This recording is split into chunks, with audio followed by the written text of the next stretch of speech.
je vais tenter de démystifier la crainte de ne pas être en mesure de démarrer son véhicule dû à une batterie 12 volts à plat. Sur beaucoup de pages Facebook de différentes marques de voitures électriques, on peut lire qu'à certaines occasions, sans savoir pourquoi, la fameuse batterie 12 volts tombe à plat. Il est alors impossible d'allumer sa voiture, et ce, même si la batterie au voltage est chargée à pleine capacité, car les relais ne peuvent être activés lors de la séquence de démarrage. On se rappelle que cette grosse batterie sert à tout faire fonctionner, mais seulement après que les systèmes électroniques soient en marche et le relais au voltage activé. Pour ce faire, le véhicule a besoin de la batterie 12 volts bien chargée au moment d'appuyer sur le bouton de démarrage Start. Donc, pourquoi cette batterie 12 volts tombe à plat? Plusieurs raisons possibles. Mais là encore, tout dépend du constructeur. Par exemple, sur le Chevrolet Bolt 2022, probablement les autres années aussi, si une porte est mal fermée et que le plafonnier demeure allumé, les lampes de lecture oubliées, les phares laissés allumés alors que le mode auto est désactivé ou tout autre oubli, après un certain délai, l'alimentation est coupée, justement pour éviter de drainer la batterie 12 volts. Mais advenant que ça arrive, pour une raison inconnue, quoi faire? Il y a plusieurs possibilités. On appelle OnStart si vous avez du service. On rejoint le service routier qui, à titre d'information, est fourni pour 5 années sur les 2022, qui pourront venir survolter cette batterie 12 volts ou avoir dans le véhicule un accessoire qui n'est pas dispendieux et qui se place soit dans le coffre à gants, la coupe d'ouvert centrale ou dans le coffre arrière. Cet accessoire s'appelle un bloc de démarrage qui peut aussi servir de chargeur USB, lampe de poche ou pour demander de l'aide à l'aide de signaux lumineux SOS assez puissants. Cet accessoire est en vente dans toutes les grandes surfaces, sur Amazon ou autres plateformes, pour une centaine de dollars, souvent en spécial. Examinons ce bloc d'aide au démarrage. À l'intérieur, on a ici un câble USB,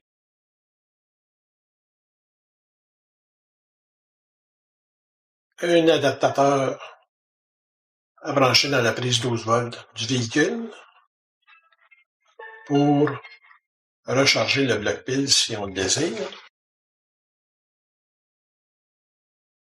C'est un petit peu plus dur à sortir.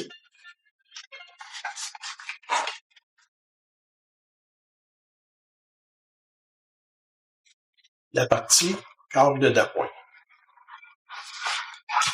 Ici, on a des DEL, une qui est marquée avec un X qui est rouge, une avec un crochet qui est vert, et on a un petit bouton Override ou forçage. Qu'est-ce que je prends l'autre partie? On a le fameux bloc que je parlais, qui a 5 pouces et demi par 3 pouces par 1 pouce. C'est muni d'une lampe de poche et de port USB pour recharger nos accessoires. Ça peut être un cellulaire, ça peut être un haut-parleur Bluetooth, ça peut être une tablette. N'importe quoi qu'on veut recharger avec un port USB, la batterie va s'en charger. Ensuite de ça, ici, on a le port pour brancher les câbles d'appoint. Avant de passer à ça, le branchement pour recharger le bloc, bien branché ici. Comme je dis, on peut le mettre dans l'allume-cigarette ou sur n'importe quel bloc qui vient avec nos accessoires électriques, comme tablette, cellulaire, n'importe quoi. Ensuite de ça, on a ici l'indicateur de charge du bloc. Ce bloc-là, on le recharge environ 2 fois par année, ou 6 mois, on le rentre dans la maison, on le recharge. Faut toujours être prêt à s'en servir. Si j'appuie dessus, on voit les 4 lumières, le bloc est plein de charge. Si je continue à appuyer dessus, ça va allumer la lampe de poche. Si j'appuie une autre fois, ça fait un clignotement pour attirer l'attention.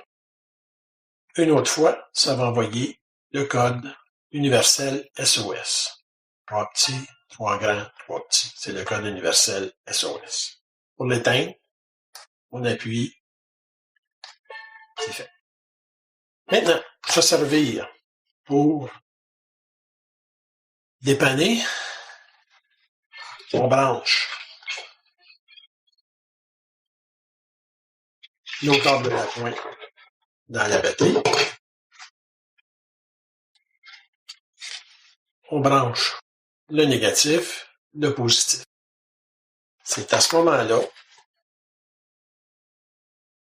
que les LED de couleur vont nous indiquer si on est bien branché, parce qu'il y a des batteries, des fois, c'est, disons, de la noirceur, n'importe quoi, pourrait nous faire brancher inverse. Si, par erreur, on branche le rouge sur le négatif et le noir sur le positif, ça va être le X, la lumière rouge du X qui va s'allumer. Il n'y a rien à faire, ça fonctionnera pas. Si c'est branché convenablement, la lumière verte du crochet va s'allumer, donc on est prêt à utiliser pour démarrer le véhicule.